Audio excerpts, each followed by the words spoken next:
ব্ৰহ্মাৰ মানব পুত্ৰ ৰূপে জন্ম লাভ কৰি এই জগতৰ মাজত তজ নাম গুণানু কীৰ্তন কৰি ফুৰিছু এই সংসাৰৰ মাঝে।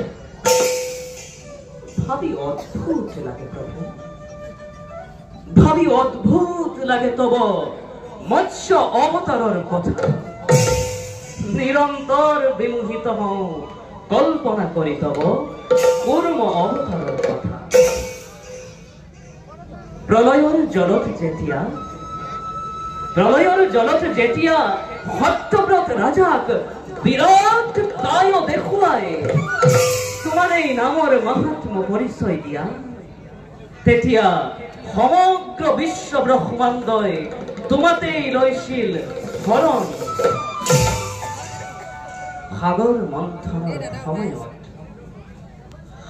মন্থনৰ সময়ত বিৰাট কৰ্ম ৰূপ ধৰে মন্দাৰকে তুমি কৰেছিলে ধাৰণ। তেতিয়া তোমাৰ নামৰ মাহাত্ম্য দেখি তথ্য দানৱগণেও তোমাতেই লৈছিল শৰণ। দাপৰ যুগত জন্মলভী অন্ধকাৰ কাৰাগাৰে সৈন্য কৰিছিলা তুমি মাতৃৰ হৃদয়। শৈশৱৰে পৰা নানা শিশুলীলা কৰি আজি তুমি জগতৰ ত্ৰাণকৰ্তা ৰূপে সদা পৰিচিত। হে প্ৰভু, এই নিষ্কিম নাৰদক তোমাৰ কৰোণাৰ পৰা যেন কেতিয়াও বঞ্চিত নকৰা, তাকেহে মই একচিত্তে কৰিছো। এলয়া উপদেশ মাধৱ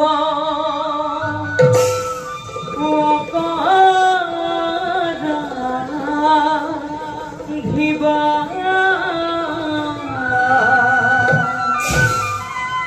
যতে বহু প্ৰীতি মানে কৃষ্ণতে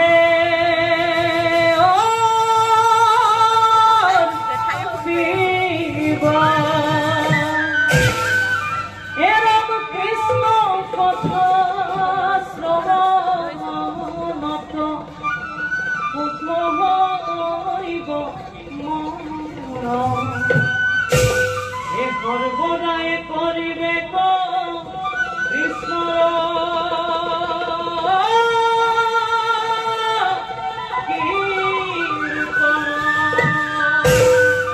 নাৰায়ণ নাৰায়ণ।